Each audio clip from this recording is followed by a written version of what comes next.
Epione pain management and regenerative centre. ఇక మీ నొప్పులు శాశ్వతం కావు.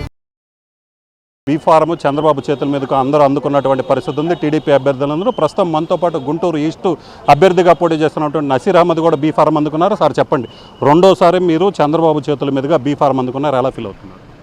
చాలా సంతోషంగా ఉందండి. ఎందుకంటే క్రియాశీలకంగా పనిచేసినటువంటి కార్యకర్త స్థాయి నాయకుడిని ఈరోజు చంద్రబాబు నాయుడు గారు 2 సార్లు బీఫామ్ ఇచ్చి ఆదరించినటువంటి పార్టీ తెలుగుదేశం పార్టీ. తప్పకుండా పార్టీ నా మీద పెట్టినటువంటి నమ్మకాన్ని, ప్రజల నమ్మకాన్ని నిలబెట్టుకునేటువంటి విధంగా కార్యక్రమంలో ముందుకు సాగుతాం. తప్పకుండా విజయం సాధించి మా నియోజకవర్గానికి చంద్రబాబు నాయుడు గారికి గిఫ్ట్గా ఇవ్వబోతా ఉన్నాం. సో మీరు ప్రజా దీవెన పేరుతో నియోజకవర్గంలో ప్రచారం చేస్తున్నాను. మీ ప్రజా దీవెన కార్యక్రమంలో ప్రజల దీవెన మీకు అందుతుందా?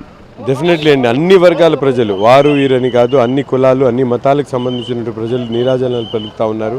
ప్రతి ఒక్కరు కూడా స్థానికంగా ఉన్నటువంటి నాకు అన్ని రకాల సమస్యల మీద అవగాహన ఉందని చెప్పి వాళ్ళు ఆశీర్వదిస్తూ ఉన్నారు.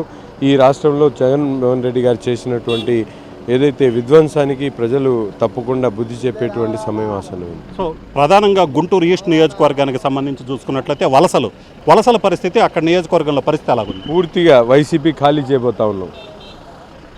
సో ఇది పరిస్థితి. మొత్తం మీద అయితే మాత్రం ఖచ్చితంగా నియోజకవర్గంలో, గుంటూరు ఈస్ట్ నియోజకవర్గంలో తెలుగుదేశం పార్టీ జెండా ఎగరవేస్తాము.